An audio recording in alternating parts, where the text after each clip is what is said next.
Why do I gotta rotate my phone?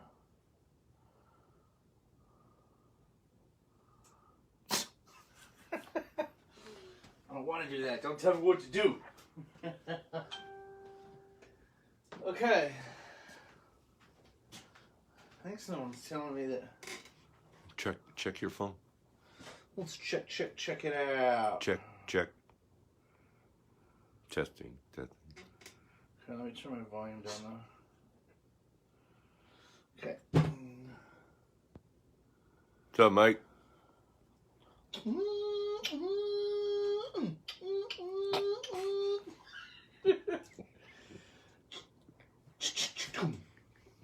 Too much RC on the brain the last few days. I am in hardware mode. They call me Broken Servo. Throw it in the pile with all the others. Throw the freaking pile, dude. Okay. We won't disclose what kind of servo it is. Let's let some folks get on. Oh, it is sideways because you're recording sideways. So if I turn the phone upwards, can you look at it correctly? Yeah, just tilt it that way.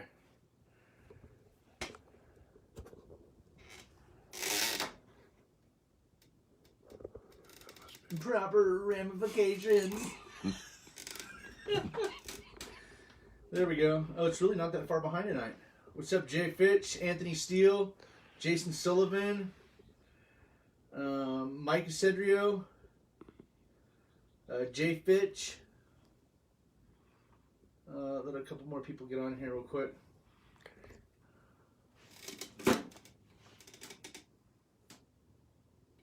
I don't know why they want you to record with the phone upright.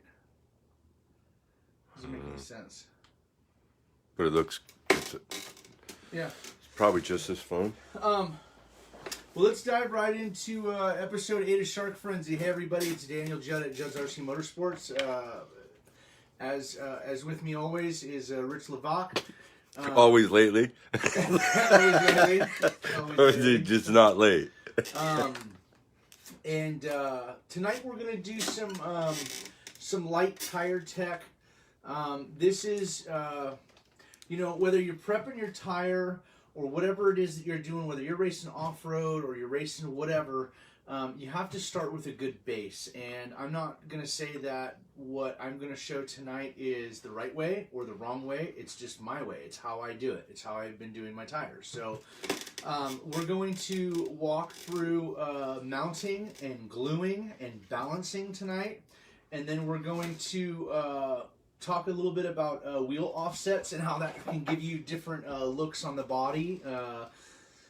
There was a guy that wanted to buy a shark body for his DR10, and he said, well, will this fit? And I said, well, that's kind of a loaded question. It'll fit on the car, but your car's going to be inset, so your wheels will be sticking in from the body. And I tried to talk wheel offsets with the guy and getting different wheel offsets if he really wanted to run one of our bodies, and he really didn't know what I was talking about. He didn't know that they had different offsets. So before we dive into that, I want to give out a bunch of thanks. I want to give a huge shout out to Paul Peterson, Shark RC Body, still Steve Villanueva of R1, all the Lake County guys, all the guys all around. I want to say what's up to Clay and his daughter Chevelle. And we might get the pleasure of going down and racing with them next Saturday in Antioch, and I'll have Emma's car already, so we'll let the girls go out and break them. And I want to give a huge shout out to Mark Vine as always with the Bullet Experience. If you're looking for a drag car, you want something nasty, go over to the Bullet Experience on Facebook. If you're looking to purchase and build one of these cars, the parts or a whole car even can be purchased through oh, that was a speed control, through Desert Hobbies in Arizona. They actually get these from Mark Vine and put cars together for people. So you can also go over to the Bullet Experience I've been told you type in on the eBay store Bullet Chassis Associated or Bullet Chassis Team Losi Racing. Mark Vine, if you're watching, please step in and correct me if I'm wrong. And that's how you find it on eBay. I want to give a huge shout out to Milo Carvalho of Flash Packs Cat Packs. If you don't have a cat pack, you need a cat pack. You're looking to upgrade your cat pack, you don't know what cat packs are, and you want some information on that, contact Milo at Flash Packs Cat Packs. I'd also like to, as always, give a big shout out, big fan of spending my hard-earned money locally to Jake's Performance Hobbies and Jake Rosen and all the guys, and you can reach them at 707-586-3375. Say it with me. There's just so many people that I'd love to thank, I can strike up a conversation with just about anybody in the sport, and it's pretty awesome. I think that the drag racing, well, the RC community period is a pretty, we're a family, we're an RC family, and I think that if Tyler and Ashley Zividel, or Default. I can never pronounce his last name, but you guys know who I'm talking about. If they did nothing else at that race, they totally brought everybody together with even more unity, and I think that's really awesome. And that's not all they did. They did a bunch of other stuff. There's a lot of cool stuff in Vegas. I love the race. I can't talk, any highly more about it. But if it did anything else, it brought unity to the sport, and I'm down with that. So they did a great job. I want to give a huge shout out once again to Rocky Carlson and Rich Levac for donating some parts for Emma's build. This is as far as we are right now. This is what Emma would be, a 3.5 car, 2S 3.5 car. And it will be live in Antioch for its maiden voyage next weekend with my 8-year-old beautiful little girl behind the wheel. So thank you guys for helping help me put this together with some parts laying around. So let's get What's up, Frank? into. I'm going to cover this up really quick. Let's just put this guy up here. I just gotta find a hole and let it drop. Let's just put a towel down. So, Well, let's see here. we got tires. I'll grab some freshies. Bear with me for a This second, is folks. awesome. What are you I'm doing? pulling down the leg. What else am I gonna need? Let's grab some blue towel and some of this. I can think of a segment on the show I want to do and go over everything I think I'm gonna need and have it all out. And there's always one or two things that I'm missing.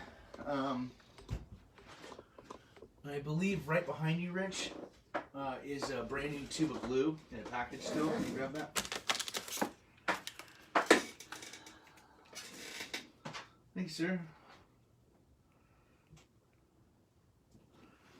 So, I've been saying for the last however many episodes, I've been wanting to get more into the tech stuff. We might even do a 1.5 hour video of a complete build. Once we get like Emma's car all together, or my black and blue car, we might completely disassemble it and set it all out and really quick put it together for the camera, which will be awesome because we'll add a lot of light and you'll be able to see it. And it's kind of the standard. I'm building Emma. Now, granted, I used to run RCRI Black Widow chassis, and I'm trying something a little new this time. I wanted to go with the Jake's, but Jake's chassis are great chassis. But Rocky just happened to say, "Hey, I got this chassis. I'm going to give it to your daughter," and I like it when I see anybody give anything. It was who was it? It was Tyler Zividel. I think that's how you say his name. I don't know. It was Tyler went to a race and he ran into that young kid that wears the cowboy hat. Yes. And gave him some shirts and I saw just the made video. him feel really good, and that was encouraging, and that was uplifting for a child. That child's going to go home that night and they're going to say, you know what, that was really fun. I want to go back, and that's how we grow the sport. Fortunately for Emma, this was something that somebody did nice for her. And a lot of people out there do a lot of nice things for Emma. The guys up in Washington with the 360. What's up, guys? They've done some nice stuff for me, and just it's weird because I spent so much time and years just helping, and all of a sudden I'm getting a little bit back, and it's not that I want anything back, but it's nice to know that I got the love coming at me, and I think that's really important. There's a lot of love in this sport. I like that. So, what we're going to do tonight, we're going to get back into a techie video, and this is more, you know, for some of you heavy hitters, your Mark Vines and stuff out there like that, this is a no-brainer stuff, but there's some guys out there that are still getting into the sport every week, and they don't know how to do this stuff, you know? So I want to kind of just go through some of the stuff I use, some of the household items you can use, and we'll go from there. So, first of all, everybody knows by now that I am sponsored by DE. All my cars have DE wheels and tires on them. And I am going to do a set of Outlaws tonight. And I have some pre-glued Phenoms here. These are both on Gambler wheels. And the cool thing about the Gambler wheel, if you don't know, now you know. And that is DE sells something, because granted a lot of these wheels came from Dirt Oval. DE is huge in the Dirt Oval game. I think that DE probably owns the Dirt Oval game, but when it comes to tires. So they have something called mud plugs. They come in a variety of colors. I got blue here, I got white here. What they do is they snap, this little plug snaps into the wheel, and you might say, Dan, why do I need a mud plug in a drag car? Well, you don't, but it definitely works for aero. Anytime you can get any air to just scoot by the wheel rather than getting caught in the wheel, I've always been a big fan of it. Clay Keats is in the house. Nice. What's up, Clay? He wants to be brought on. If we can do that, yeah. I don't know how to do it. Absolutely. Just push the what? I don't know how to do it. I don't know. I might mess it all up. Just keep doing what you're doing. We'll try a little bit later. There's little buttons at the bottom, and I think one is like a person with another person standing behind. I don't know, something like that. Yeah. Okay, well, you can go in there and you either add them or accept them. Oh, okay. Yeah. I got you. So here's the bigger mud plug for the bigger wheel, and the difference is this is a 2.2. I think it's a 2.2 or a 2.0 and a 3.0. It's a 2.2 3.0 wheel. This is a standard NPRC. This is what everybody's running, short course size. DE has the smaller one, which gives a different rollout and it changes the gear ratios a little bit and stuff. But it's a good tire, and I think that's probably what I'm going to be using from now on. But as you can see, the mud plugs, they just fit right in. Now, obviously, you would put that on after you had your nut on for the wheel, and to get it off, you just reach in. Oh, that didn't work. You just reach in, and boom, it comes right off. So what they have, these ones shoot out, is they have little tiny, I don't know if you can maybe see that, little tiny tangs that go in and grab the back side of the rim. So these are pretty cool. It's just a little added benefit. There's no other company, I think, on the market that has anything SCT that has, they call them mud plugs because that's where they come from, is racing dirt oval to keep the mud out of the wheels. I call them aero discs. I know back in the day, in the 90s and stuff, they had sticker packages of sticker ones for pan cars and stuff that you could just stick right on the wheel and you had an aero disc. So, this technology goes way back. And I really like my aero discs. Just about all my cars are going to have them on them from now on. And it's one of those things where if you don't lose it or it gets run over by a real car, then it's going to last you forever. So DE's really durable stuff. There's more stuff coming from DE, guys, so pay attention, keep your eyes open. So what we're going to do here is we have a rim and a tire and a foam. And what I want to do is I want to get an explanation of what I do to put one of these together, that I know that it's as true as I can get it, and it's as strong as I can get it. You okay there? Yeah, maybe not that anymore. As strong as I can get it. I ran a race one time.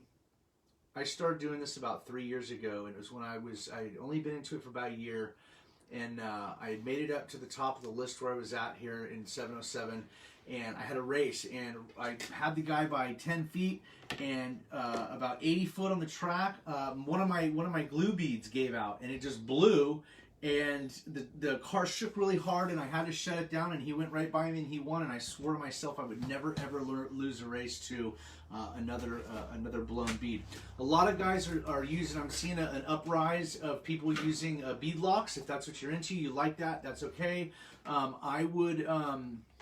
I've never had, now granted there's some new stuff on the market I haven't tried since then, but when I tried the bead lock stuff about 2 years ago and bought everything on the market and tested and changed them and modified them, I could never get the tires to stay on. I'd always blow the tires out every single run. So what I'm looking for is somebody to finally make bead lock rings, Rich, that have little teeth in the back of them. So when you tighten it on, it's pinching that tire and it's grabbing it. That's what they need to do. So I've only ever blown them off by over revving, like you break it loose, you don't let off the throttle on time, and it overexpands. I couldn't keep them together. So I glue, and here's some tips. So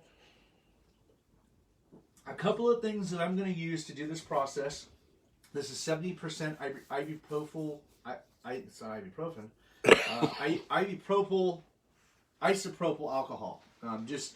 Your girlfriend, your wife, somebody's got a jar of this around. This one I think is $1.99 at the $2 store or dollar store. I don't know what it was, but stuff's really cheap.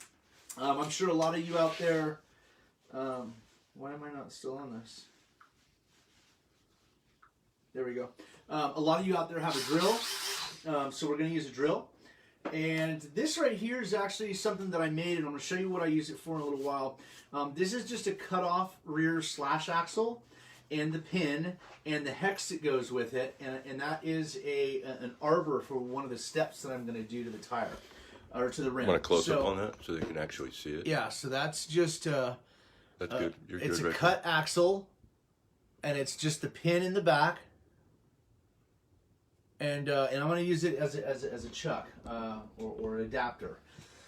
So the first thing I'm going to do before I even think about putting my foam in is I have to prep the rim, and I have to prep the tire in different ways for a couple different reasons. For mating reasons, I want them to mate right. I want them to fit right.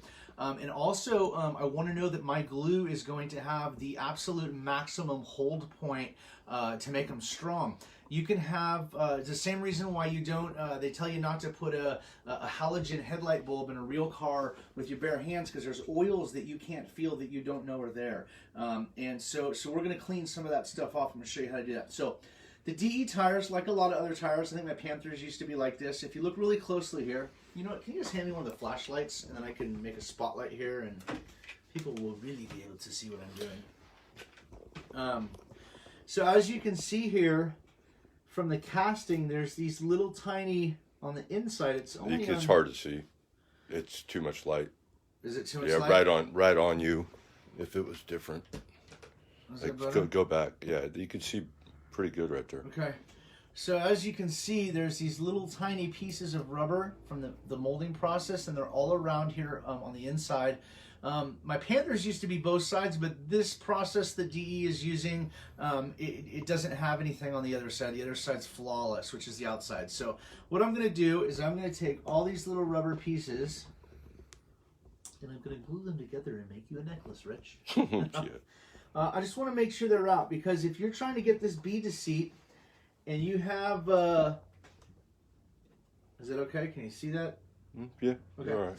And you're trying to get a bead to seat, and there's a little knobby of rubber in there, then it's going to possibly hold the tire up, and when you glue that, you just glued it in place. So any imperfection in the gluing process is going to, it looks like I got it pretty good. I want to peel that lip up and make sure there's nothing tucked up behind it that I'm not seeing, and it looks okay. So the only thing else I need to do to prep the tire for gluing is I'm going to take a blue towel with a little bit of our alcohol. Thank God that wasn't open yet. Be very careful with this at home, guys. I prefer everybody that tries this to wear gloves. You know, yada yada, don't drink it. Okay. So what I'm going to do is I'm just going to kind of wipe off any kind of, when they mold tires, DE has a very, I don't know if they put them through a dishwasher afterward or something, but their tires are very clean.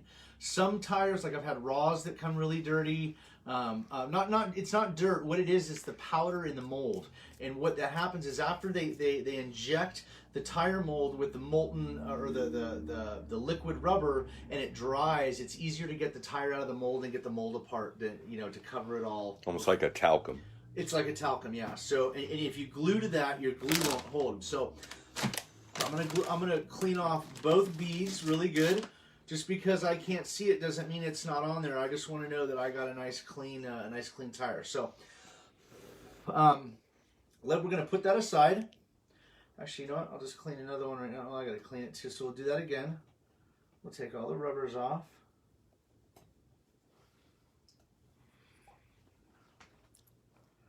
Once I think I got them off, I'm going to inspect the tire. And like I said, this might be mundane to some people, or to most people out there that see this or watch it, but for the new guy getting into it, you know, you want to give everybody a fighting chance, you know, and I just want to make sure that at the end of the day, I'm on the side of the fence of the people that was like, yeah, do it this way. This is how we do it. Let me show you, you know. So let's do the same thing. Let's clean this off. Jared's asking about what bands you use, but you don't use bands. I don't use bands. You know, I'm just going to come out and say it. I'm not ragging on any company. You know, anybody can make anything. I totally support if it's something you want to buy and put on your car. I personally have studied spinning tires off of the rims with no glue to study, you know, with low speed camera to see what happens between the correlation of the rim, the foam, and the tire. And I have never, once I drew a hypothesis on what I think was happening, I went out with tires with bands in them, and I proved myself right. I think Band-Aids are the first part of the word, or bands are the first part of the word Band-Aid, and I don't think it's a fix.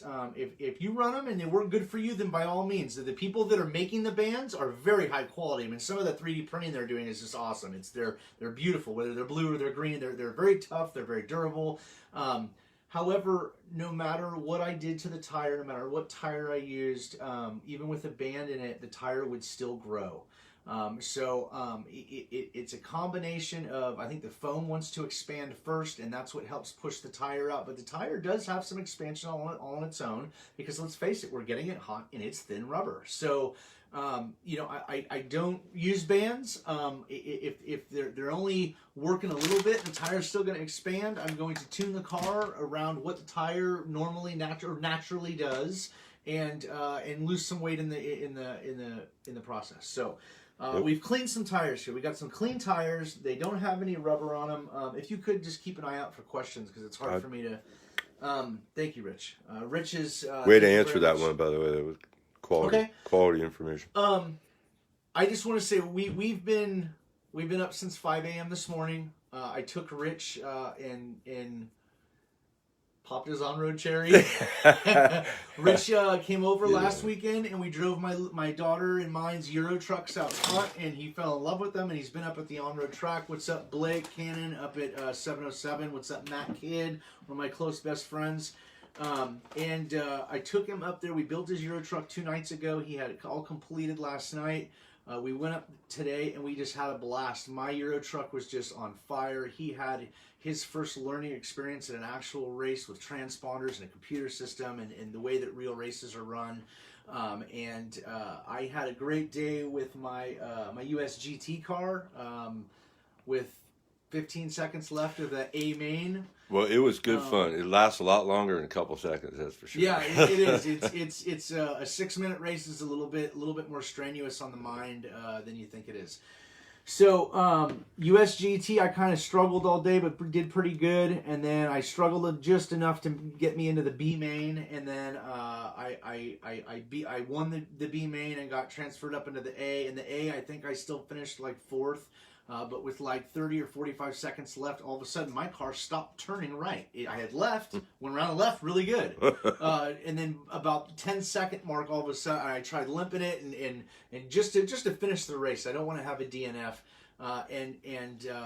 What happened is all of a sudden, like 10 seconds left, and the servo just went out altogether. So I would go forward and hit a wall and say, "Hey, corner, can you get that?" And they'd turn it this way, and I'd go forward and hit a wall, and then Rich would have to run out and get it. I just wanted to finish the race. So a new servo, like that's what Rich was talking about when we started the video. And you could hear our voices in the background saying, "Oh, just throw it in the pile." That's yeah. That's the one.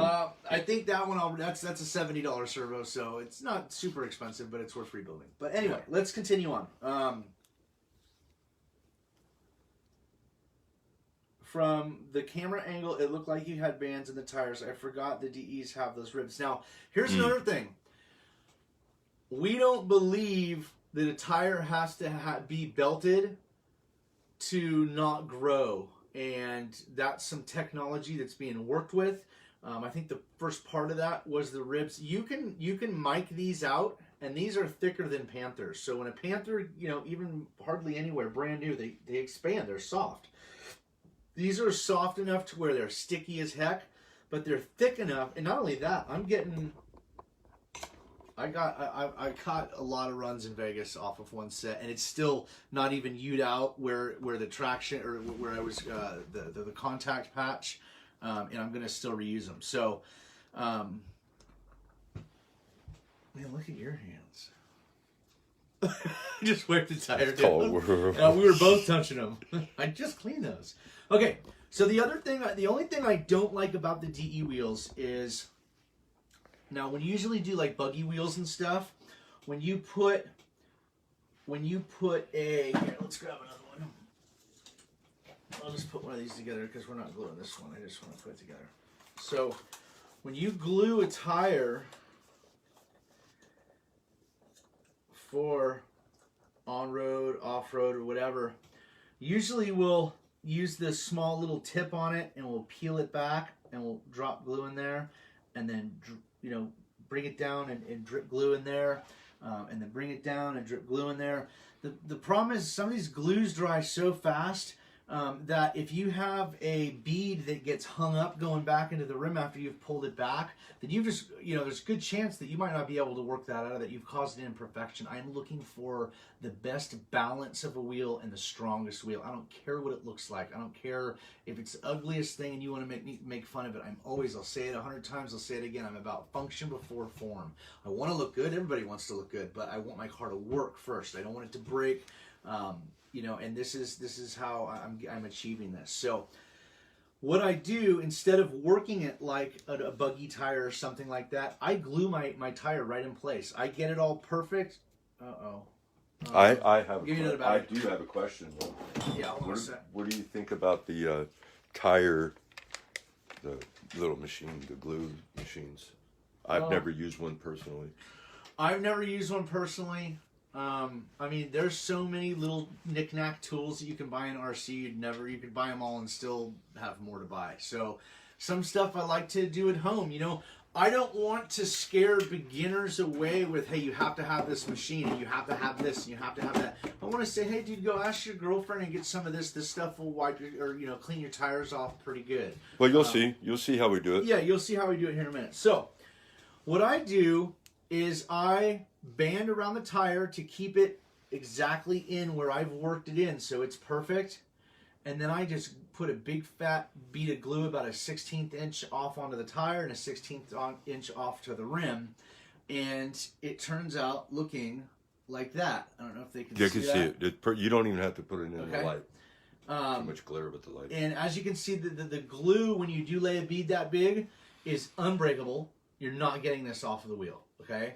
And also, it self-leveled itself because it was so thick it didn't dry really quick. And that makes it look, even weight for balancing. That too, yes, and that's the big part. You know what I'm saying? Part. I mean, if this took 0.003 of a gram from here to here, but then over here it took 0.36 of. I mean, you're adding all kinds of inconsistencies. So when I do it, I just go zoop and I'm done. and then it self-levels, and it turns out pretty good. Now, some people go, yeah, but you can see the glue, and I don't really They're like actually that, really clean when they dry. yeah, I don't. They are pretty clean. This is filthy. It's been on the table. But as far as the glue showing up, it's really clean. It's even. Yeah, it is. It looks good if you do it right, and it takes a couple to practice, but it's a lot easier than trying to peel this back and get glue in there and have it be all perfect, and it's just not going to happen. So the only problem and the only reason why I hate the DE wheels, for this one reason, and these ones have been shaved, but all these have, on one hand, they look really cool because it makes it look like the lip of a real steel wheel. But the only problem is that's impeding, that's building a wall where I want my glue to sag over half onto the tire, half onto the rim. It can't get past that line. And if you come up real close with the camera... if you just get out of the light, you don't have to be in the flashlight. There's you have your 1/8 inch bead of the wheel like this. See how this one's flat? Well, what I need to do is I need to make this flat. I need to get rid of this outer lip. I think it looks cool. It's a beautiful design, but it's not going to work in my gluing process because once I get the wheel and the rim together and I go to glue it and I lay my bottle right here, the glue's going to lay all on the tire. It's not going to get on the rim. So what I'm going to do is I'm going to take this little chuck that we did. You know what I need? I got it. You got your little disc? Yeah. So what I do is there's a bunch of different ways you can do this. Flat sandpaper. Some people use, but as you can see, that sprin's pretty freaking true. So what I'm going to do is I'm going to take one of these 3-inch discs that are like 60, and I'm knocking 2 birds out with one stone here. So when I glue these wheels, you cannot glue your super glue right to this really slick surface. So what I do, now this is going to kill some people because they're going to be like, dude, you're scratching them. It's just the bead. I don't care. I'd rather have my tire not hold. And it's going to be covered in gloss glue anyway. So keeping this flat, I'm going to go around. I'm going to get rid of all that gloss. And what I'm doing is I'm giving a tooth for the glue to stick to. And that's it. That's all I'm going to do there. But I can't do that over here because there's that lip. So what we're going to do is we're going to use this as a lathe and we're going to shave this lip down.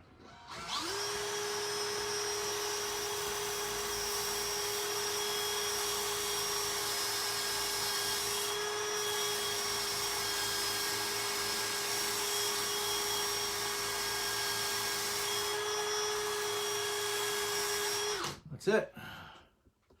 Turned out perfect. And get some of the little strings off. But as you can see, I know I got more rims around here.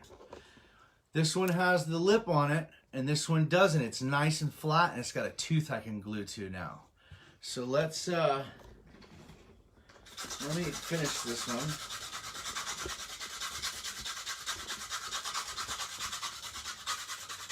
Every single wheel I do has had this done to it for the last 2 years. I can hold it up in light. I can see what's glossy and what's not. Okay, let's spin another one down.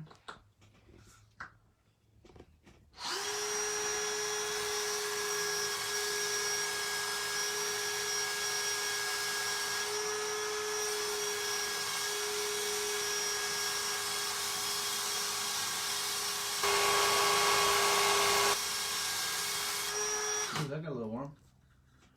Get the strings off.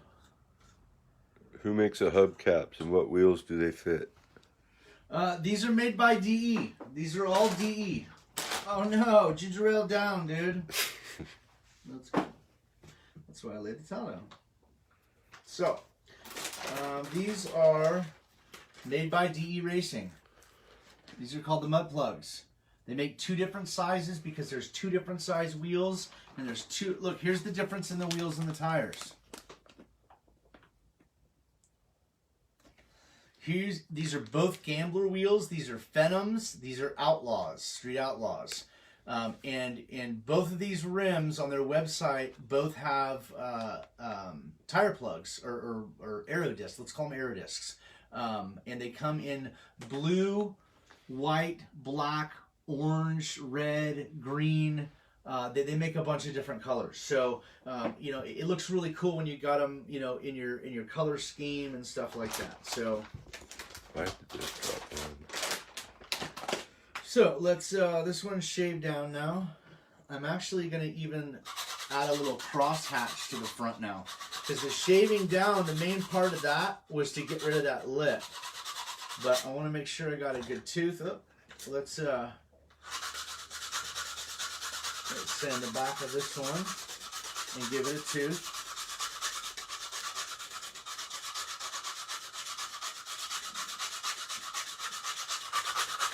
Yes, Yep. they do come in pink. I was just gonna say They that. come in pink. I have gonna them. say that. They were on my car in Vegas. I was looking for your They car, were but on my car in Vegas. My car is in the bedroom. You got it. Yeah, it's on it. You put it to bed already? Yeah, it's wrapped in a bag. Okay, so we'll give this one a crosshatch on the front.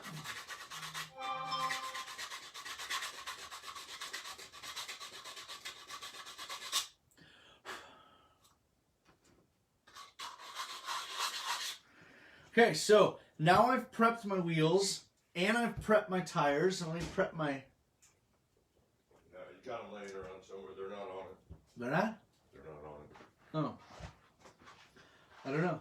Probably in your pocket. Yeah, I don't know. Yeah. So, now what I'm going to do Carry on. is I'm going to put the foam in the tire. A lot of people are shaving them. A lot of people, I don't want to do that. I don't want there to be, the tires are already soft enough to bite. I want to be able to keep that tire like inflated. I have not tried these with no foams in them. I think that's more of a belted thing. And you know, a lot of guys are having really good luck with the belted tires. And that's okay. You know, I until technology enhances a little bit, I'm not totally sold on them. I think you can, even with a mid-motor car, get out of the hole quicker with these, which isn't the whole race out of the hole, but it's a good place to start. So I'm going to put this together, and I'm just going to kind of, now don't just slam your wheels and tires together. You got to massage them together. You want to make sure you look down the sides, make sure the foam, nothing's, you know, no big ripples in the sidewall or anything like that. What I like to do,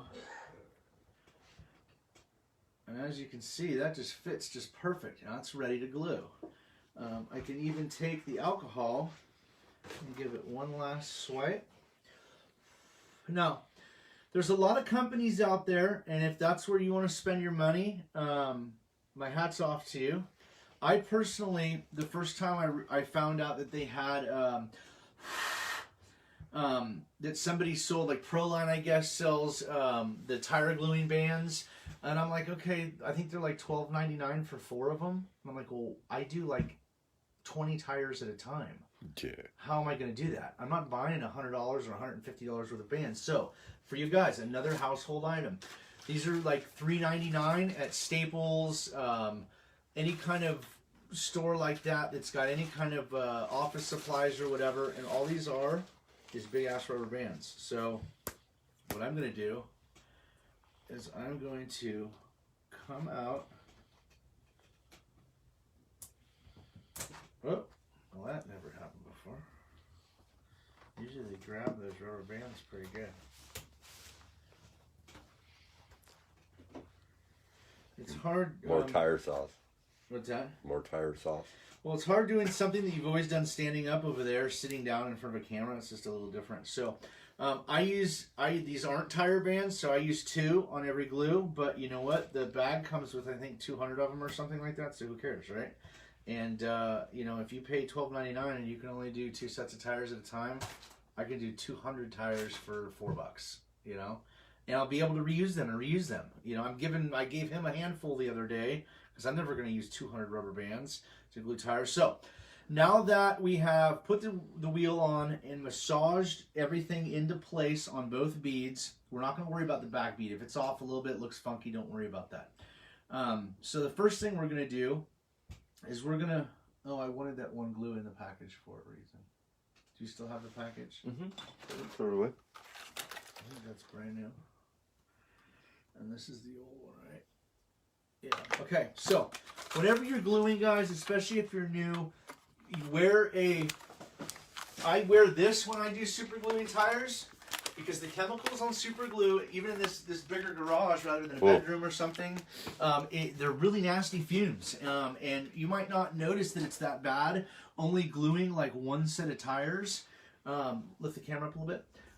But when you are doing multiple tires in an enclosed environment, the fumes can get nasty. So you don't have to worry. You can bring them on a box outside. You know, if I'm teaching somebody how to do something, I want to caution anybody that's new to this to please do this with ventilation. So what I use is this is a 3M respirator. This will not only capture, so like the masks that like in the fire that everybody's, you know, oh, wear the N95 mask. I'm like, you don't get it. That'll stop ash. It's a particle. It's for cutting wood so you don't breathe in sawdust. It does nothing to vapor. Smoke is vapor. Soldering smoke is vapor. Fumes off of anything is vapor. And those little masks, they're dust masks. They do not stop vapor. This Charcoal. will stop most vapor. So Are those ones charcoal? I put this on, huh? Are those ones charcoal? I think so. I think they are charcoal ones. Yeah, good call.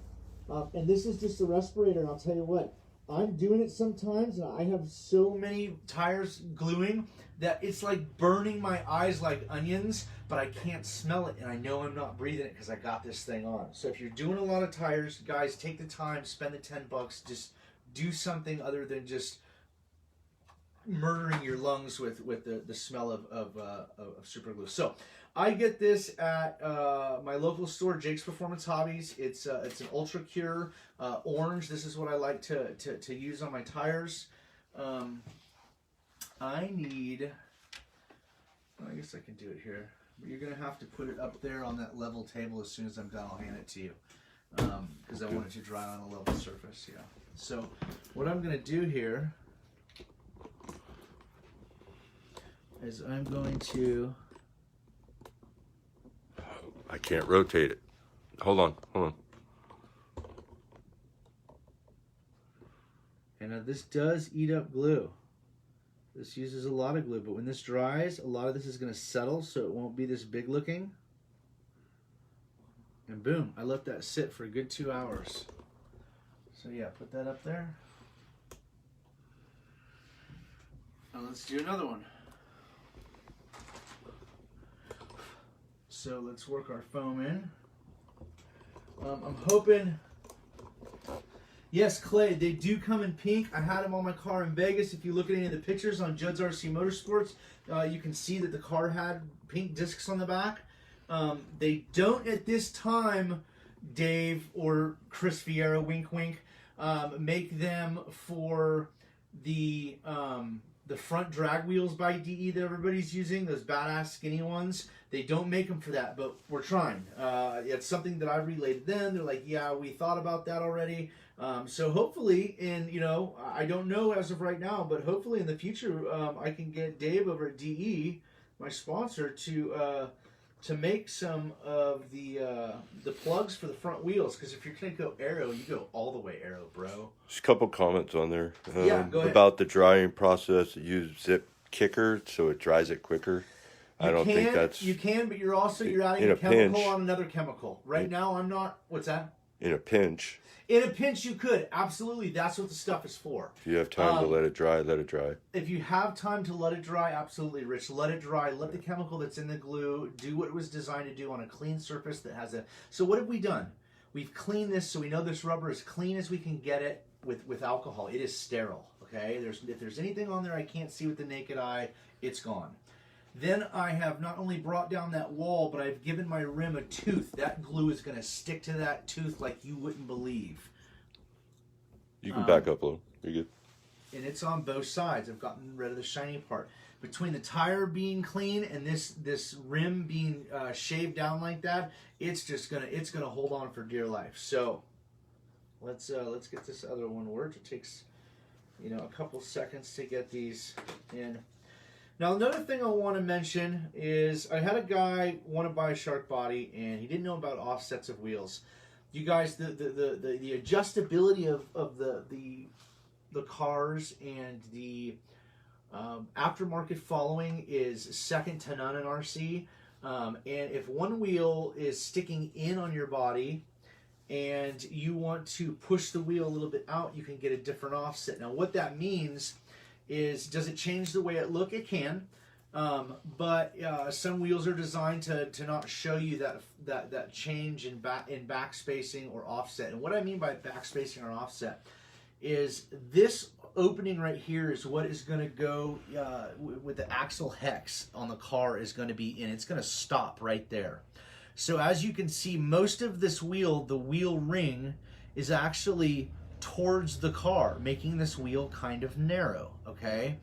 But a different offset, now if you took, let's actually just measure it. You can just point it out. That's 0 offset. Yeah, I want to do it right. So what we're gonna get, I don't know where my digitals are, and these are handy right here. And I think that most people that don't like my old stuff is probably because they are too new school and they don't know how to read one of these. But anyway, so these are usually seen these days, especially if you're a younger guy or gal, in digital. This is an analog or a manual gauge. I don't know if it's hard to see, but you can see the needle spinning around ever so slightly. And what this is called is a micrometer. So in aerospace, in the jet engine, turbos, engine blocks of cars, this is how you measure something precisely. The thickness of a washer, the distance of your shock preloads on each side to get them the same. So what I'm going to do with this. I'm missing wheels again now. Okay, so what I'm going to do is I'm going to take this, and I'm going to lay that across it, okay? And I'm going to, well, this I would go down. Now what I've done, if you can go in there,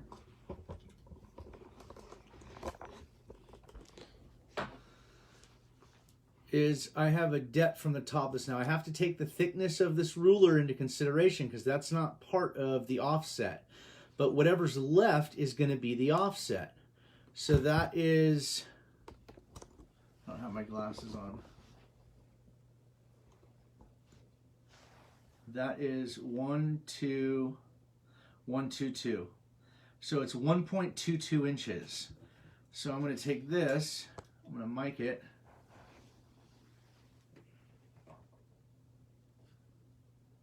Okay, so it's 100 thousandths different. So this is right around a 1 inch offset. So if you were to have a wheel that had I think this is, they call it, it's a 19.5 or something inch offset because it's all metric these days. I think so. And if you lessen that distance and you went with, like, say, a 6 millimeter offset where this hex was way out here, then the wheel is going to be out further on the car. So you can change that. So if you have a body that you want to run that's wider than your car by, say, that much, you can get a different offset wheel and just push the wheel out and actually make the car a little bit wider stance. A little bit wider stance is never stability. Never a bad thing. So was the getting a narrow stance in the rear with the bandit arms because of the body style? There wasn't an option to have it wide enough? Was that where that started? No, it was that the wide wheels with the wide slash arms were way too wide. And even the narrow slash or SCT wheels on the slash A arms were still too wide. It was wider than the front end.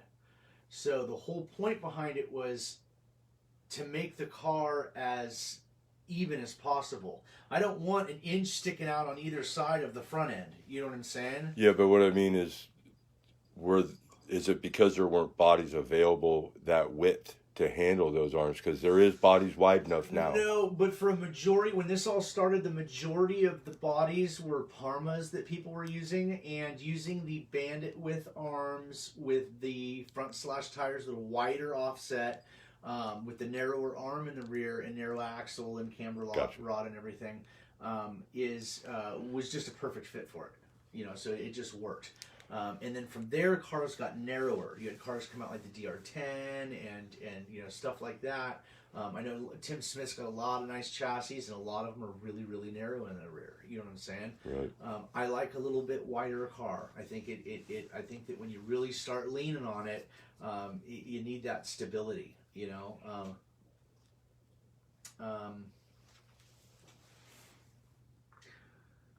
The cars, for what we're doing, the cars are actually a really odd shape. And sometimes some things that you think would work better, don't.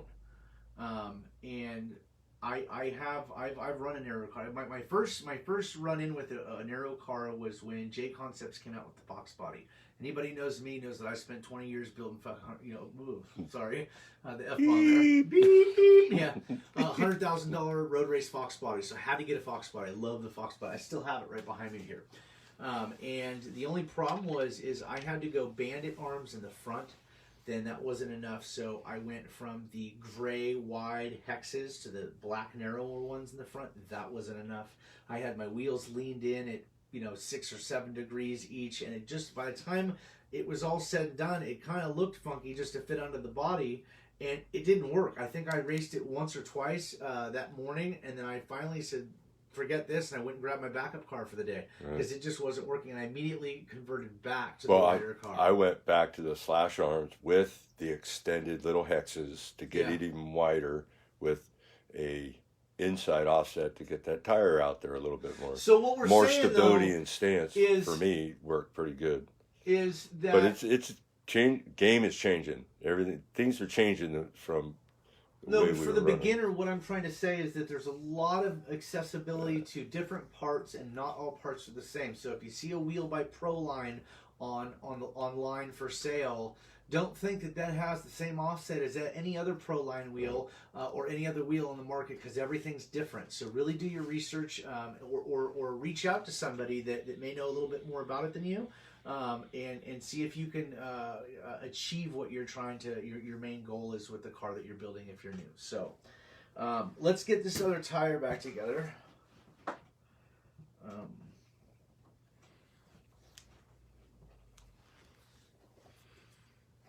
Sometimes I'll roll them, just kind of flatten them out a little bit and just make everything kind of shift around and get into place where it wants to sit.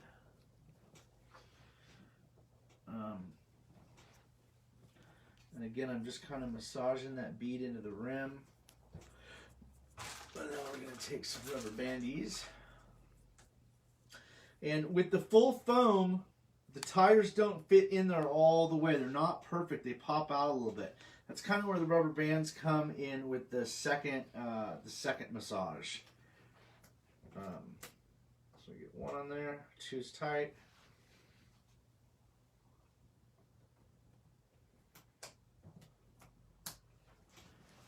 So now I'm going to really push. And it really does not want to go in. Now, if I get a tire, when I'm putting it together, that just does not want to cooperate, I take it all apart and start over. And this one might be one of those. And it's like anything else in life, it can be on the same production line, being made that's right behind the last one. It's never the same, so.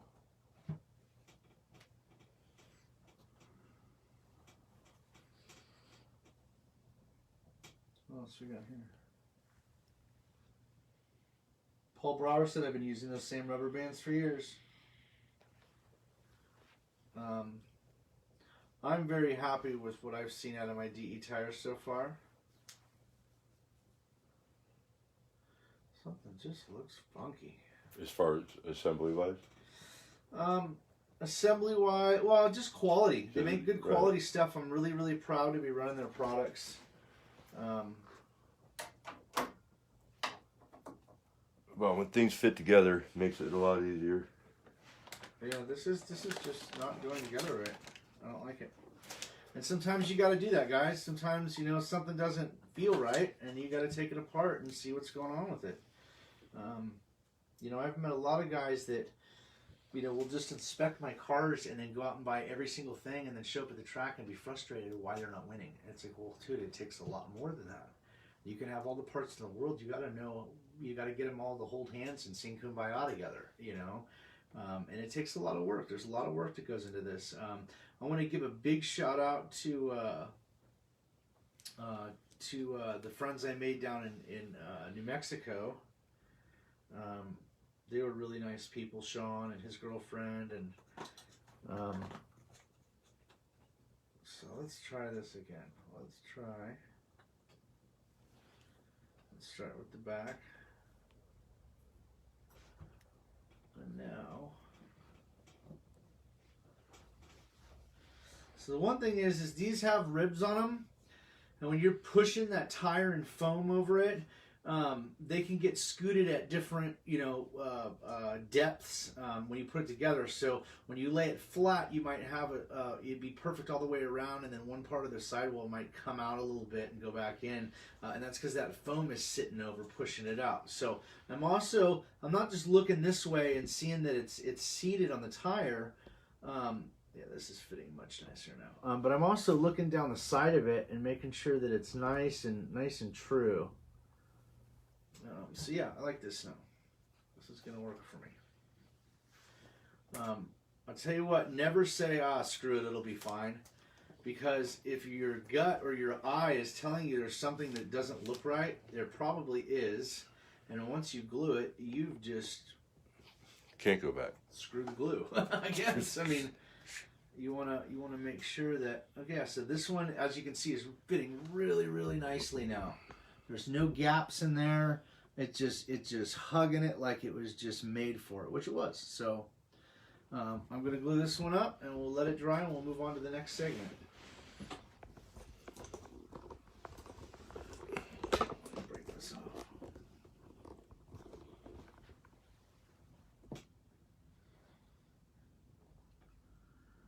You can almost, right before your eyes, see that glue sink into that freshly shaped plastic.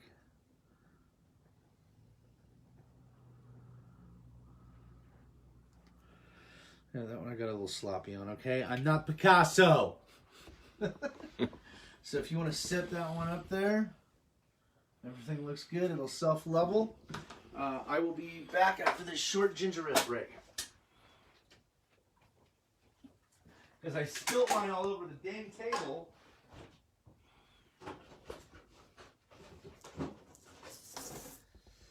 Okay, so, is there anything you want to add to that, Rich? No, that's exactly how I do it. Oh, never mind.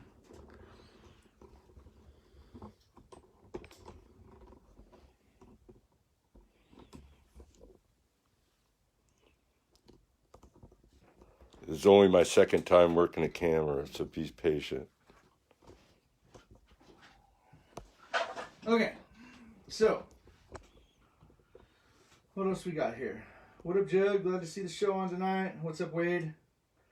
Jared. Rick Turner. Paul Brower.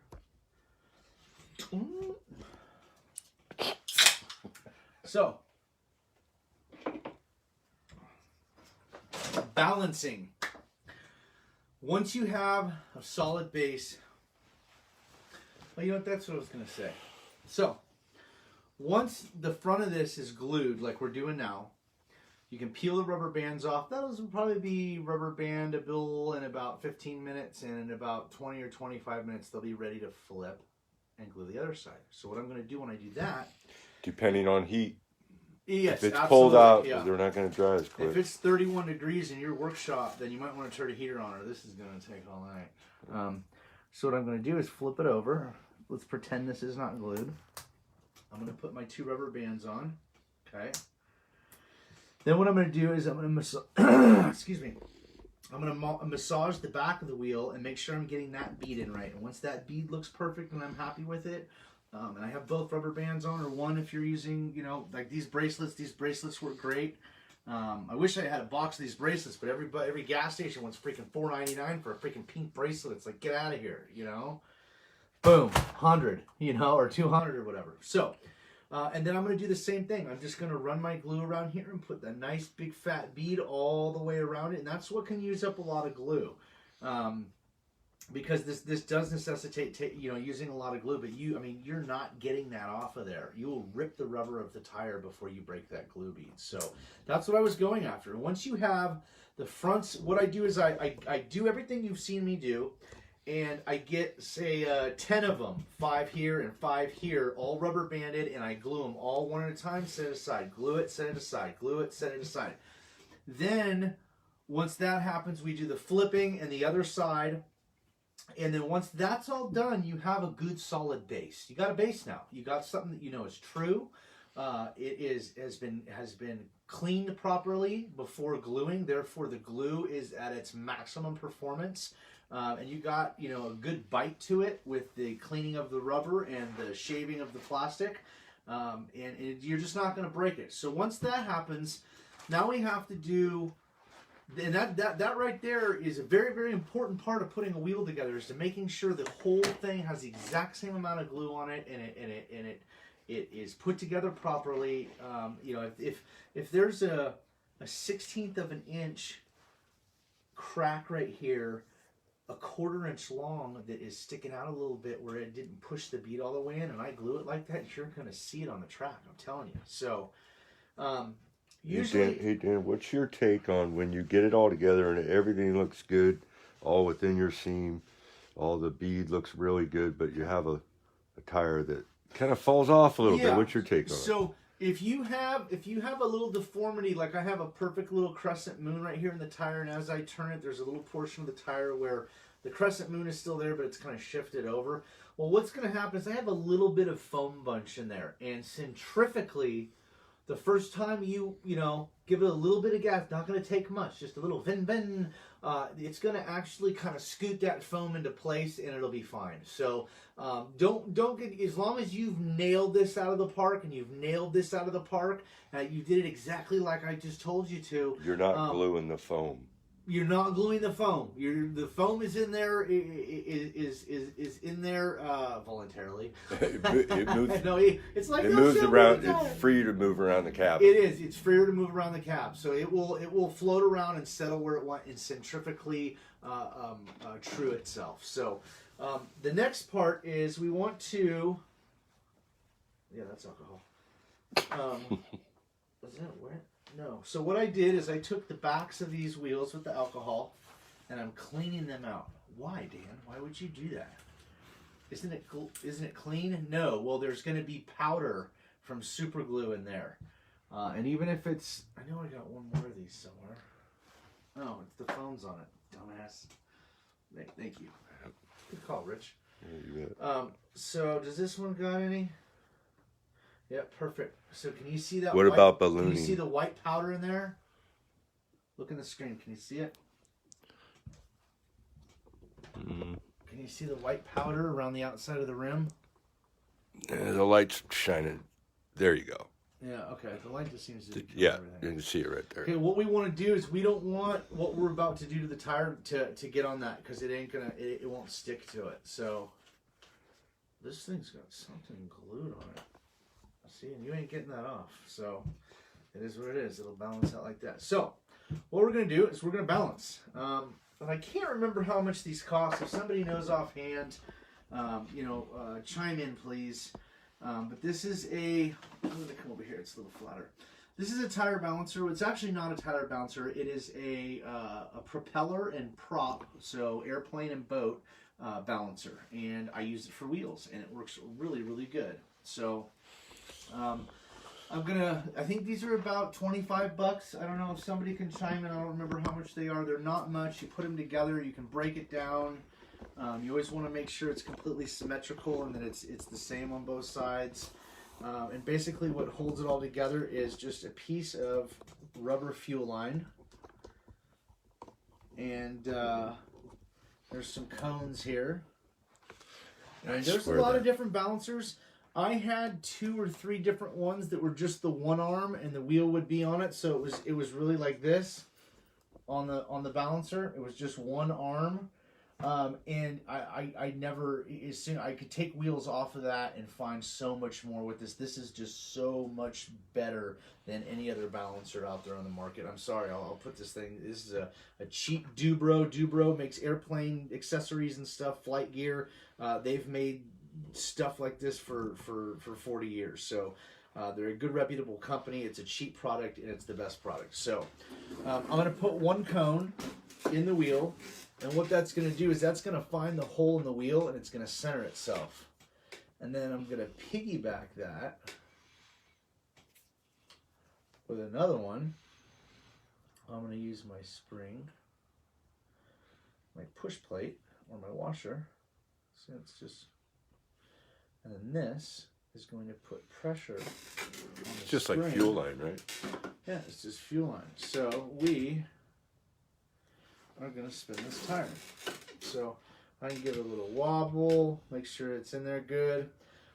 Basically, let's see if I can do this. This table's got like a swoop to it. That sucks.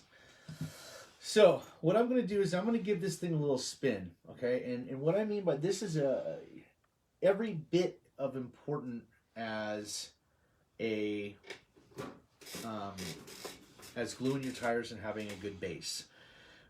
This is perfecting it. This is taking a wheel that might not need much weight and it's put together very well and it's very true right out of the bat when you're done gluing, up against a wheel that is crappy and got glue that went to one side and it's heavy on one side. It's going to vibrate so bad it's going to bust bearings. It will make both of those wheels run perfectly true and run together. So no 2 wheels are ever going to be the same. You know what I need? I need my scissors. I think there's a pair underneath the blue towels there. Blue towels, gray box. There you go. No? No? Going once, going twice. Thank you. You're welcome. Okay, so this is a must-do. If you're trying to get into this and you don't know about it, pay attention. If you've been into no prep for a while, or any kind of RC, and you still either don't believe in it or don't want to do it, you are missing out, man. I mean, this is a way to take your rig. The number one, I won't even run a car without a balanced wheel. You got to have a balanced wheel, and I'm telling you, I've had almost every balancer that I can think of known to man, and this Dubro one is just, it is the most finest one.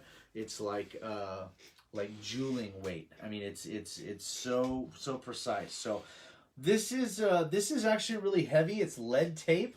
And it's about a ½ inch wide, and it's very, very thin, and it just has a little bit of weight to it. So we're going to use some of that. You can get this at Dick's Sporting Goods. It comes in a little package like this. It's sold with golf stuff. You can get it at pro shops, stuff like that. So we're going to use that. And then this is just a piece of basically aluminum foil tape that you would use in your house for ducting. And I'm going to tell you why we do this. So when I was building race cars, you got a car doing 140, 150 miles an hour, and you throw a stack of wheel weights that's 2.5 or 2 1/4.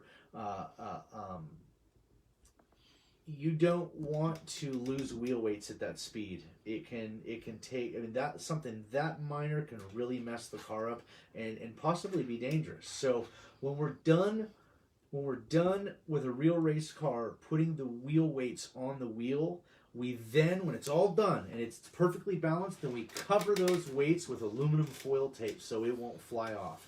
Now this stuff has pretty good stickum on it, the lead tape, but I don't trust it. And you won't know that there's a problem with your car, or you're going to know there's a problem with your car, but you're not going to know where the hell it's at because you're not going to remember exactly what pieces of weight you put on there, right? So this is how we're going to hold it in place. Yeah, a lot of times they don't leave a mark of where they I'm going to were. grab the roll of it. It's right there just so I can show it on the video. And I've never bought this. This is some stuff that I think my mom had on her ranch. So like, hey, I can use that. And I've been using the same roll. I mean, this is what it is. It's aluminum foil duct tape, and the stickum that's on it is adhesive. Yeah, if you while you're ripping it off or you're taking the back off, if it touches itself, just throw it away and start over because it's that sticky. So what I'm going to do, especially if I'm doing a bunch of wheels, is I'm going to cut off a bunch of slivers of this. I'm going to say a couple 1/8 inchers. Okay. Got a couple 1/8 inchers there. We're going to do some 1/4 inchers for wheels that might need a little bit more weight. So what I'm going to do here is I have everything ready to go. I got a glued tire that's a good base. We know it's put together right. We got our exceptionally well working wheel balancer by Dubro. I have my lead weight, which is the weight which we're actually weighting the wheel with and balancing it with. And then we are going to cap that wheel weight when we're all done balancing it with this tape. So what I'm going to do, and you don't have to give it a bunch of spin because then you're just going to be there forever. So what I'm going to do is I'm just going to give it a little spin, okay?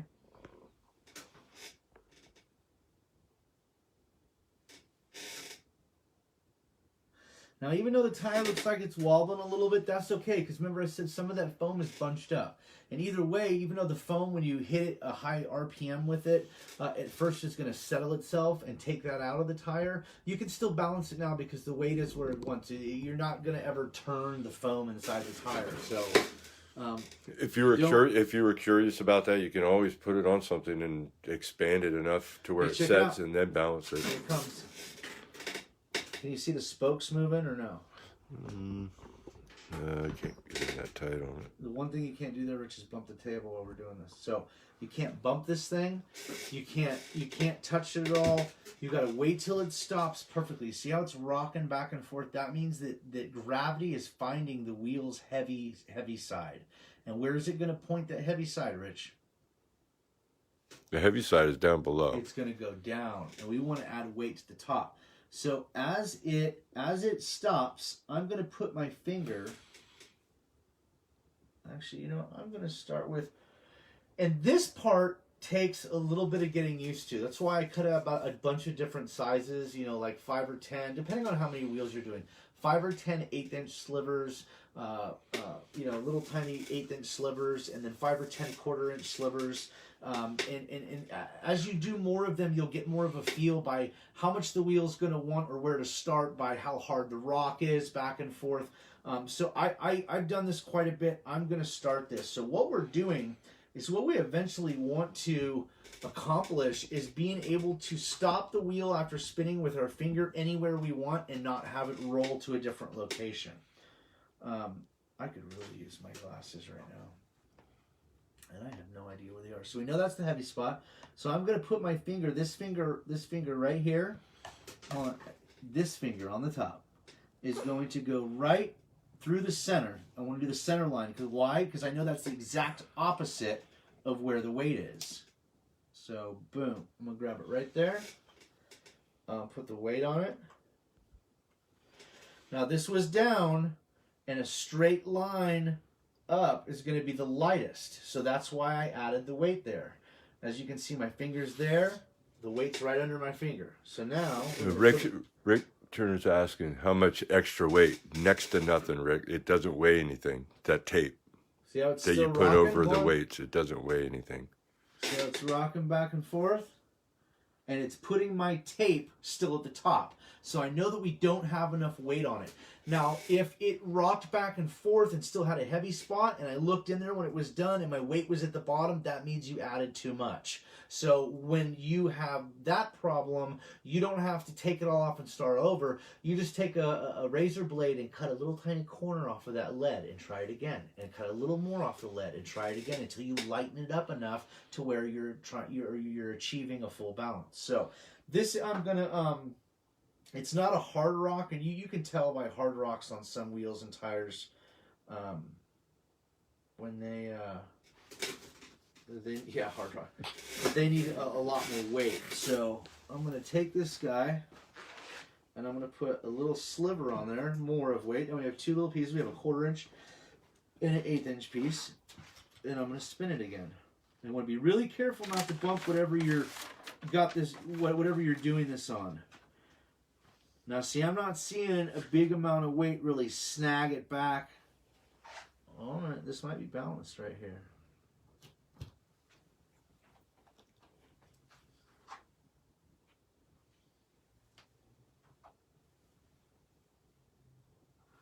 It wants just a little bit more, dude.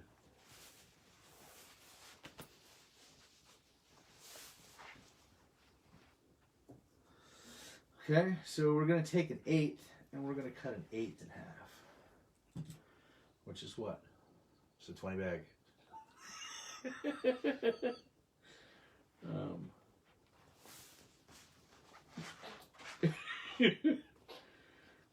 Now this little piece is hard to get a hold of.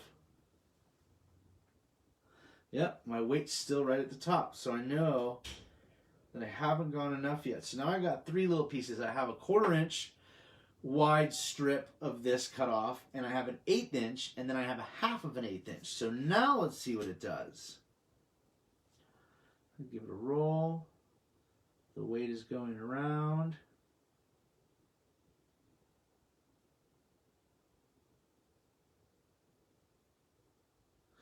Now it's stopped for the first time in a new location. The weight's over here. It's not at the top anymore, telling us that we have at least minimally equaled what we had at the heavy side. So now I'm going to take it, I'm just going to roll it to a new position and stop it and see if it stays there. Okay. Other side. So the weight is over here. The weight is over here. Oh, I keep touching it. Okay, so this wheel is balanced.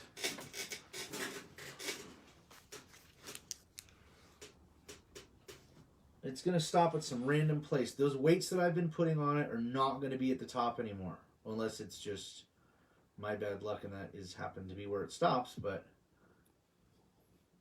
I think I nailed this wheel weight.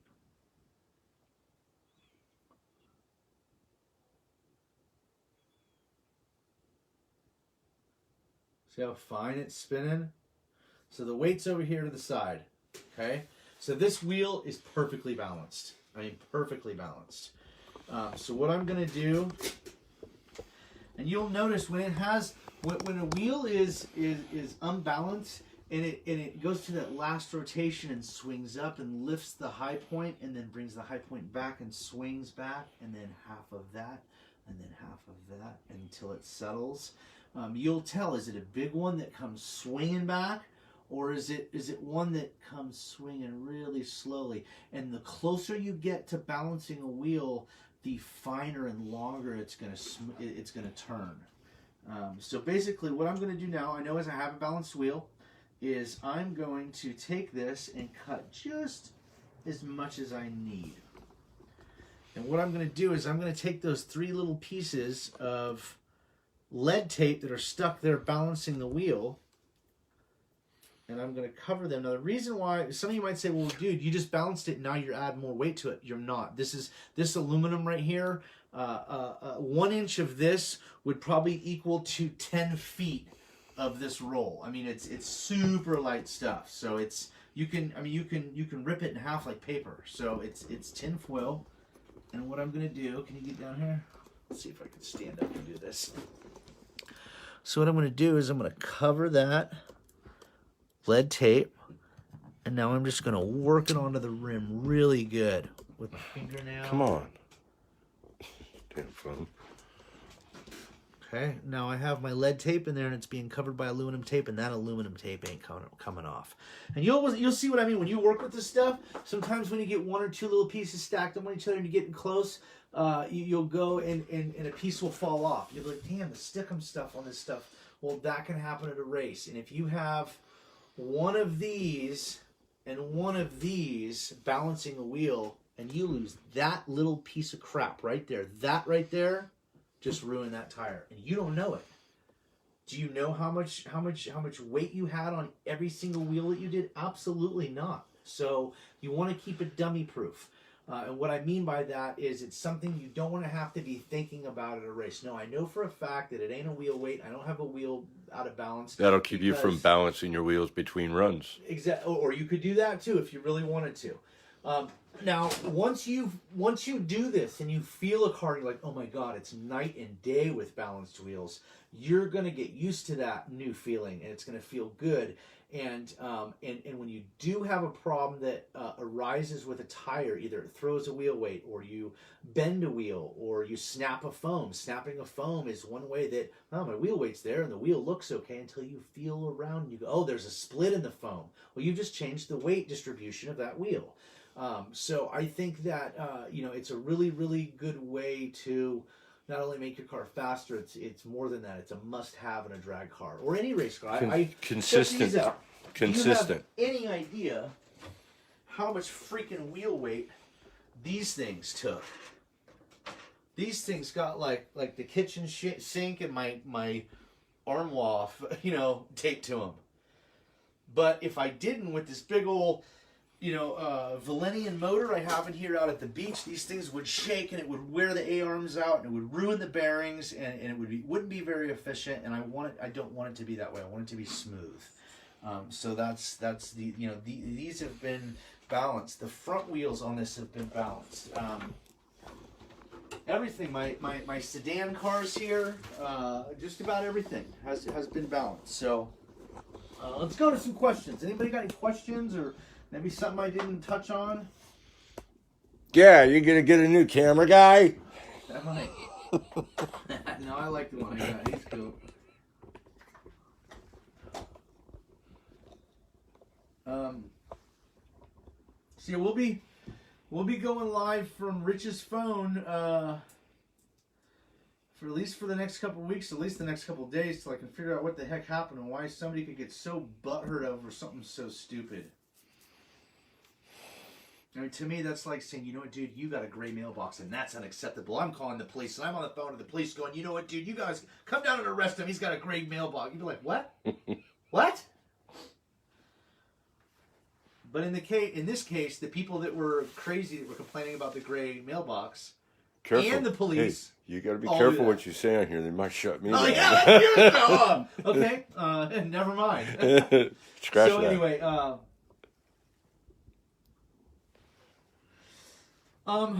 Chris Vieira brought up a good point. Chris, do you weigh each wheel and tire to match them?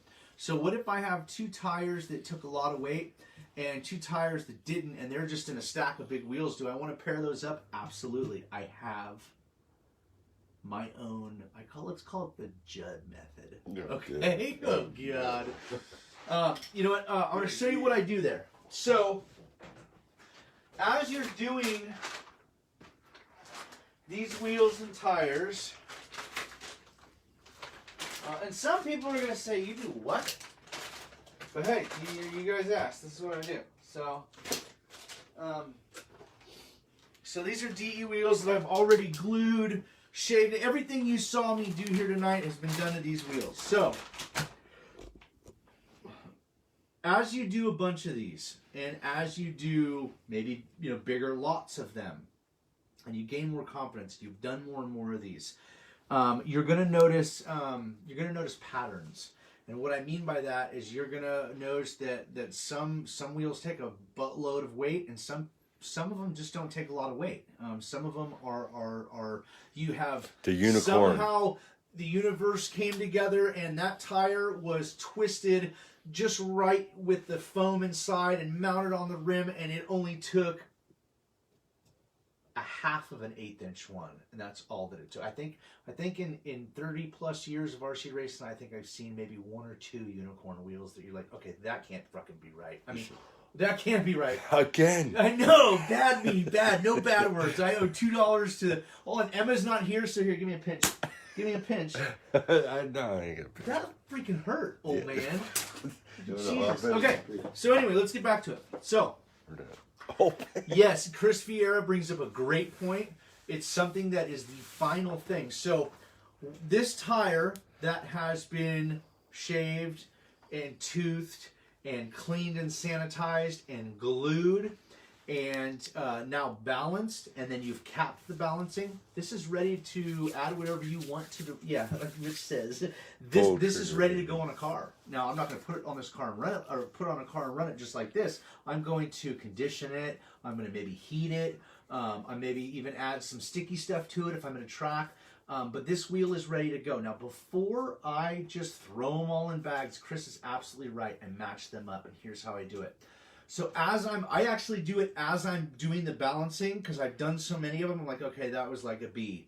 And what I mean by that is, on my best day, the biggest race, I'm going to use an A+. Okay, that means that these two wheels, even though this one I did out of 30 of them I did that night or whatever, this was the third one I did and this was the 14th one I did, they are not only matched up to be as equal as possible, but they also have the most minimal weight. They were the truest, just universe came together and the foams matched. That made these wheels an A+. Now, if it's one that took a little bit less. Sean South's got a question. Let me get to that in a minute. I haven't finished answering this one. So, as you go through them and you do more and more, you'll see that more take weight and more. Some take a lot of weight, some don't take a whole bunch of weight.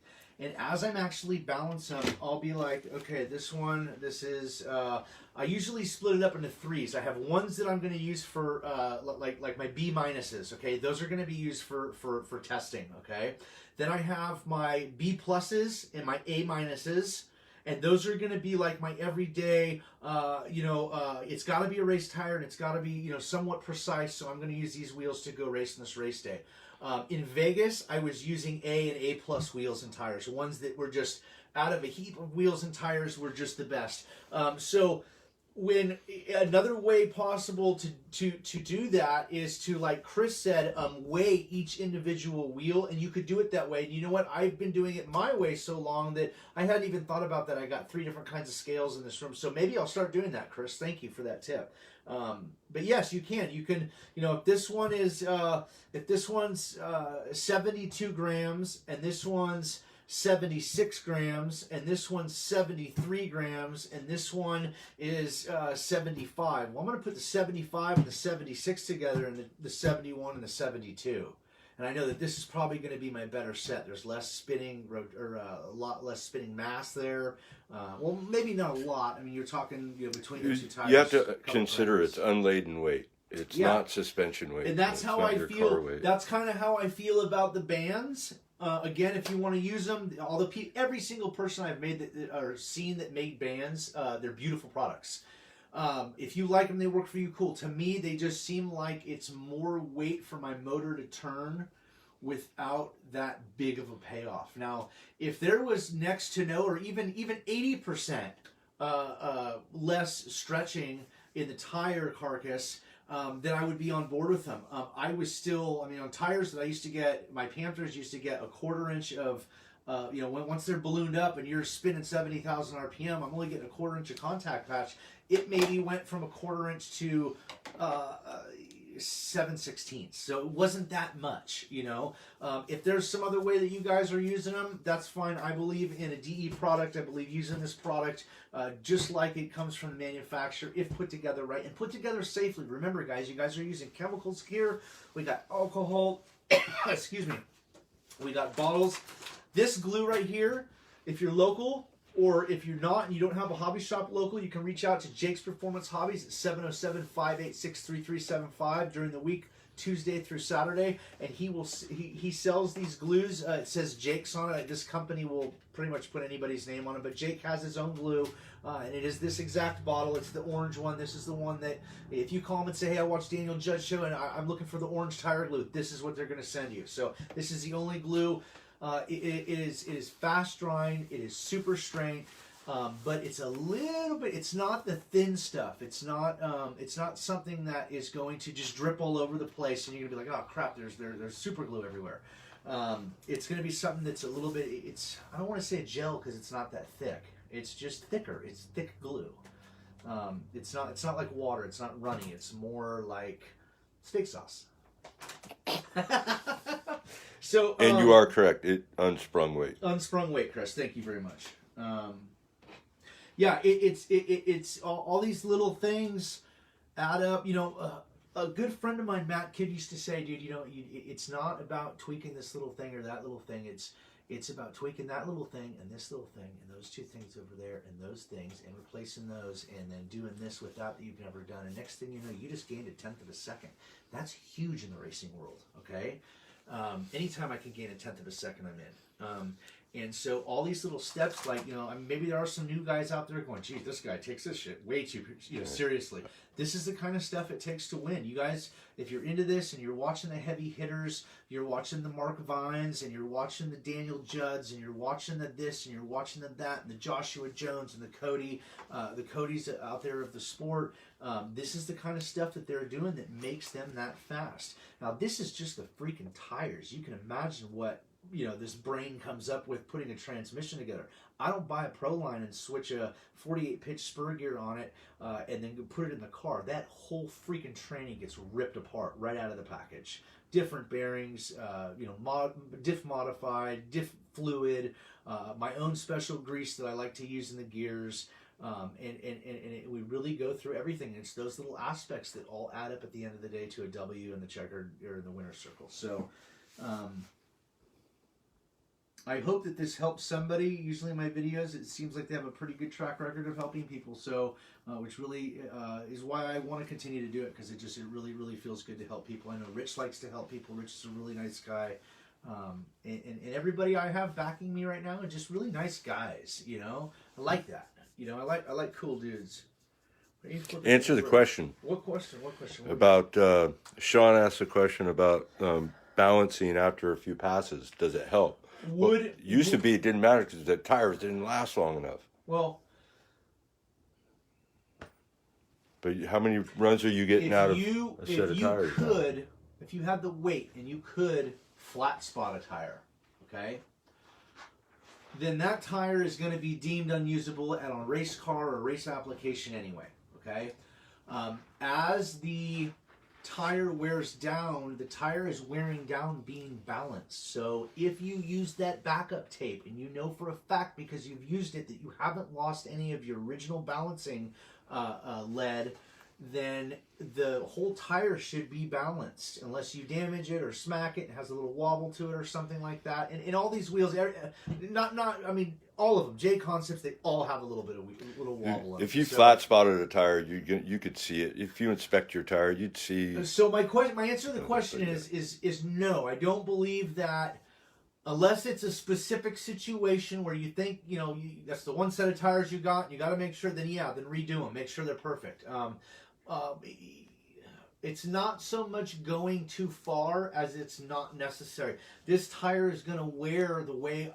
That also is a good point that I just thought of right now, too, in my own head while I was talking about this. Oh, no. The wear on your tire and the accuracy and the balance and the glassness of it while it's running is all going to come down to the work you put in right here. You put the work in here, you don't got to worry about that stuff. Let me show you something. This tire is from Vegas. This is stuff that I put on in Vegas, at Vegas, and the day before. Now, Mark Vine, this is why I can't stop thanking Mark Vine. For a guy like Mark Vine, well, it's not unbelievable because I've gone way out of my way like this for people too. And what I mean by that is Mark Vine came out and met up with me at 10 or 10:30 in the morning in Ukiah at Las Vegas, and the last pass we did with my car was just after the sun went down. So this guy helped me put some real hardcore work into this car. I can't repay them enough. I think I'm going to reach out to him and find a fancy place. I'll ask my daughter, she's in Arizona, what's a great place to eat, and send you and Bob out to a steak dinner or something. But what I'm getting at is this is how good the car's working. These have...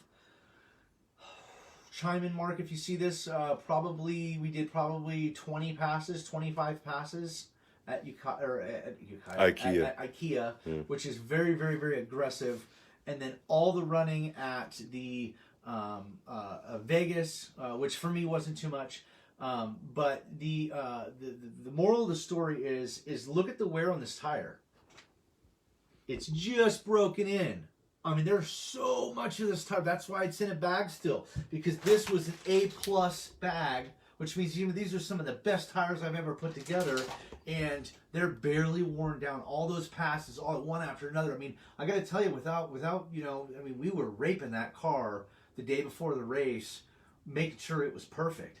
And these tires were leaned on. I mean, I had 80 close to 80,000 RPM in that thing, screaming, giving it to it as hard as I could, swinging the turbos in as fast as I could, without sending the car off into the parking lot.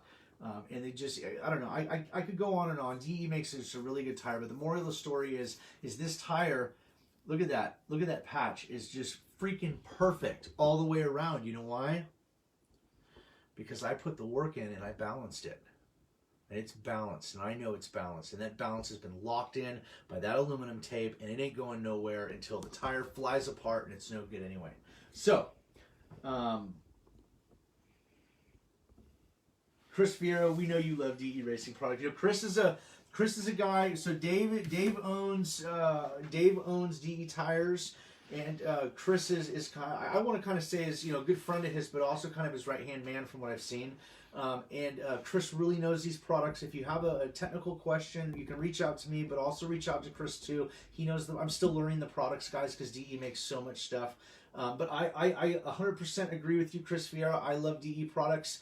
I was always scared for one reason or another to ever take a tire sponsor. It's one of those things where most people right off the bat, maybe for not other reasons that I thought of, might not want us to lock themselves into a sponsor with a tire company or a motor company or whatever that is because stuff changes and and stuff like that. But when it comes to DE, I'm dealing with a group of guys that is constantly innovating. Every minute of the day during the week, they're thinking of how to make their products better.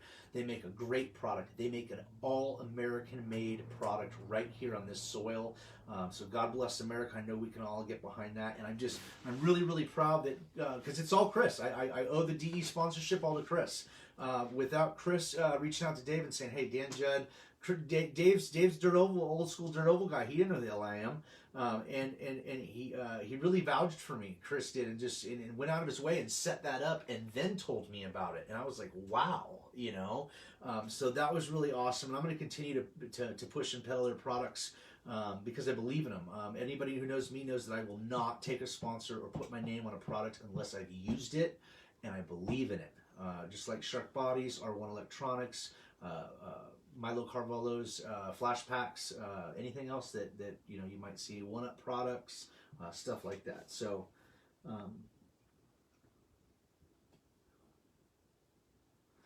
Nick, no, I don't use bands. If you're just tuning in right now, and you're having these kinds of questions, the best thing you could do for your race program, brother, is to go back when we post this here in the next little while and rewatch this at your leisure. This is a really, really in-depth. We glued some tires. We showed you how to prep them before you glued them. We balanced them. We showed you every step of the way.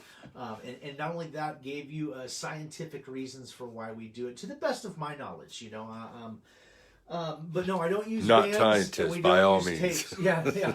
I have used Gorilla Tape. I have used this tape. I've used that tape. No matter what happens, not only did it add a buttload of inconsistencies and having to overweight the tire with this lead weight because it was so off, but I never even Gorilla Tape. My motors, come on, man. Steve Villanueva, R1 Products, makes Gorilla Tape snappers. I'm telling you. You just snap that stuff faster than you can say, what happened to my tire? So, no, we don't use any tape. Ballooning. I know there's Did you some get others, that one? what's that? One question about high RPM ballooning. Higher RPM. There are certain instances where a ballooning is not bad. I don't care who says it is. You don't want excessive ballooning to where it messes with the car's performance, but a little lift in the tire through a centrifugal range down the 132 will actually almost turn into like a CVT system. A CVT system is a way to propel like an ATV or something, and it doesn't have different gears that it goes into to give it different ratios. The pulleys push together and they're triangled. So when they push together, it's up high on the bigger part, and when they pull apart, the belt goes down in it and it becomes a different gear ratio. So that's what we're doing with a little bit of the balloon in the tire. I don't think that a whole lot of balloon is necessarily a bad thing. If anything, at least it's ballooning. It's at least filling itself out. You know what I'm saying?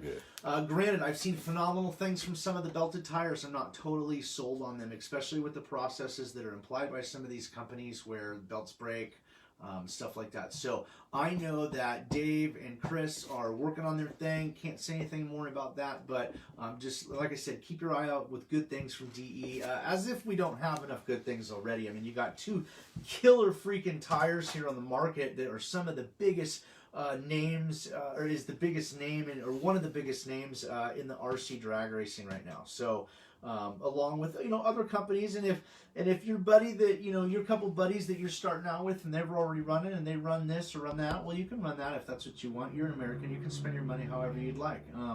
I personally, I for my hard-earned dollar, it's going to be a DE product. So.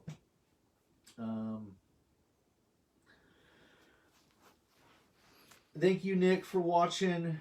Gary, Gorilla Tape, use it all the time and love it. And if you can get Gorilla Tape or something in your area, and here's another thing too to remember, you guys. There's totally different areas. I mean, I've seen 100 different kind of surfaces, and what works in one doesn't work in another, and what works on another works on 7 of these. And there's that's what I ought to make is a no prep surface chart. Hey, that's a good idea, right? Go to I want tire, and then heat, and well, then, just ask Mr. Keats what tire to use in Vegas. That's yeah, right. So you're welcome, bud. And I think if that's all there is tonight, we're gonna go ahead and sign off. I got a big mess to clean up here, and I know that me and Rich want to sit here and relax. We've had a long day road racing. Yes, sir. Thank you to everybody that messages me with questions. I want to point you as best of my knowledge in the right direction with the people like Dave and Chris Vieira at DE Products. That support me, and Steve Villanueva and Paul Peterson of Shark Bodies. Dude, Shark Bodies, it's coming. I'm telling you, you're weeks away from something. You can hear the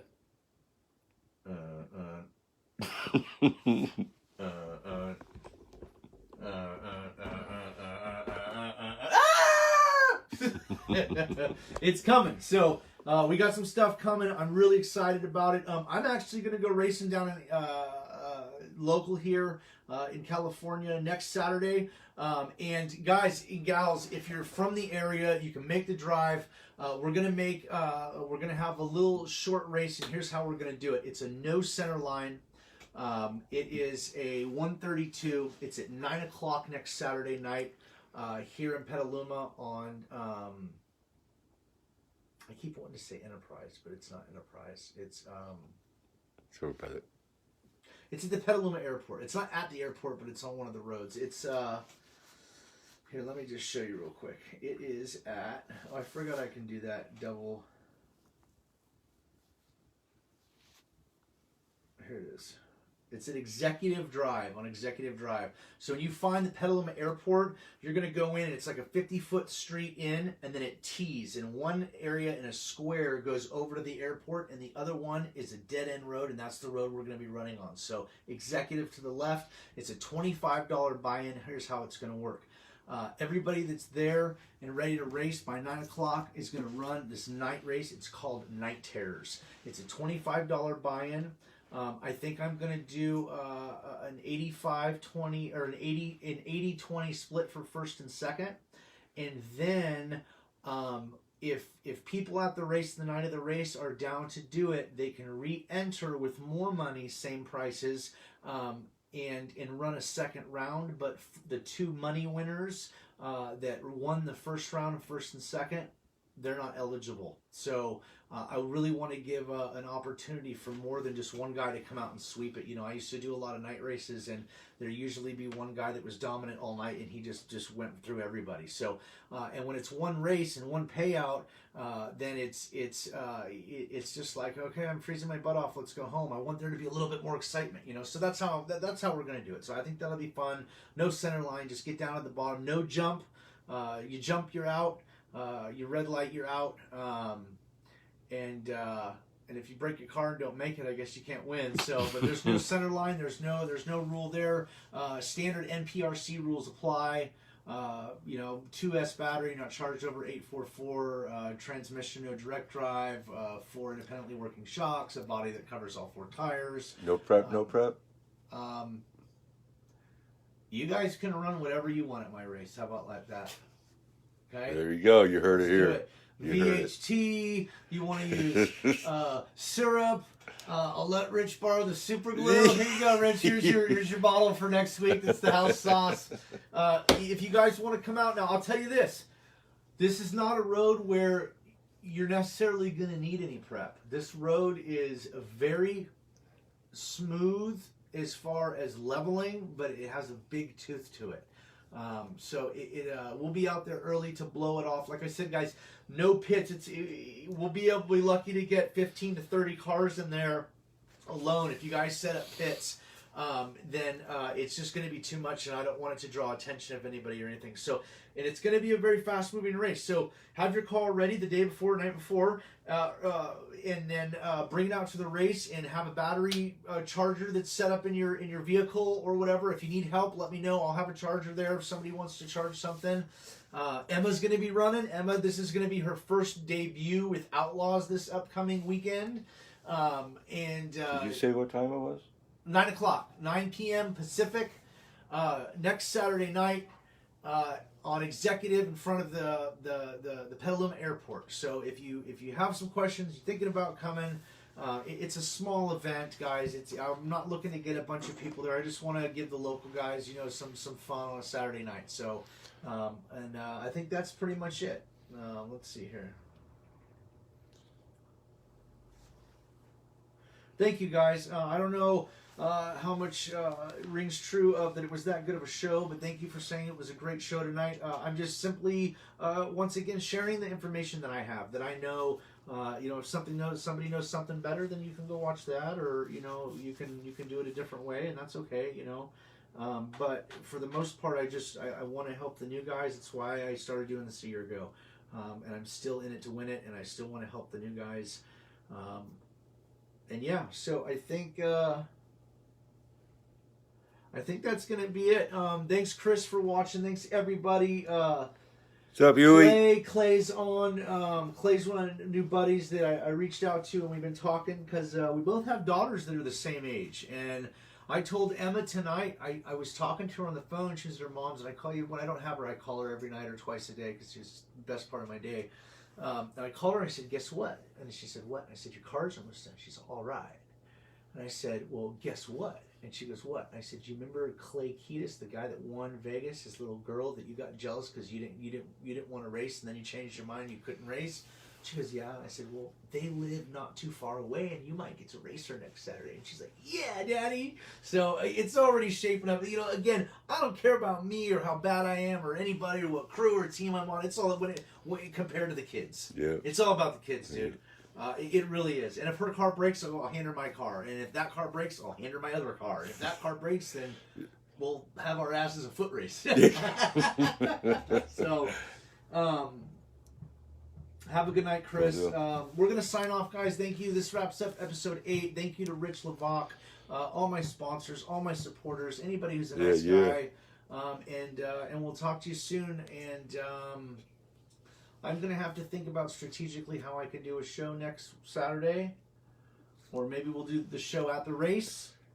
That would be cool. That'd be freaking awesome, man.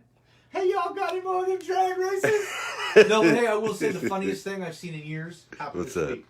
Somebody spammed my Judd's RC Motorsports, and it was a picture of like an Islamic tower with two guys with their their turbans and stuff on, standing it very hard in front of it, and there was a bunch of Arabic writing, and it was obviously spam, and everybody knew that, and I deleted it. But one guy, before I could delete it, chimed in and said, "Hey, looks like an event. How much is the buy-in?" I'm like, What? You're kidding. I almost fell off the goddamn couch. It was so funny. I was like, I don't know who that was. Whoever that was, reach out to me, and I don't know. I just want to congratulate you or do something. Oh, they're shutting That me was down really for cool. sure. They're shutting me down for sure. No, they're not. No, I mean it's what it was. That's funny. So okay, guys, we're gonna Good sign for off. chiming in. Thanks for watching and following us tonight, guys. And this will be up on as soon as we can figure out how to do it from his phone. Up on Funky Monkey Judd, our YouTube page. Yes, Please sir. come over and like and subscribe us. Tell a friend. That's how it grows and gets bigger. And the end goal is to eventually go live right from YouTube. So I have to get a certain amount of people and likes and stuff on there before I can do so. So please do me a solid for the information I've given you tonight and go over and hit the like and subscribe button. And Have a good until we see you guys at the track. Yep, until we see you at the track. See you guys.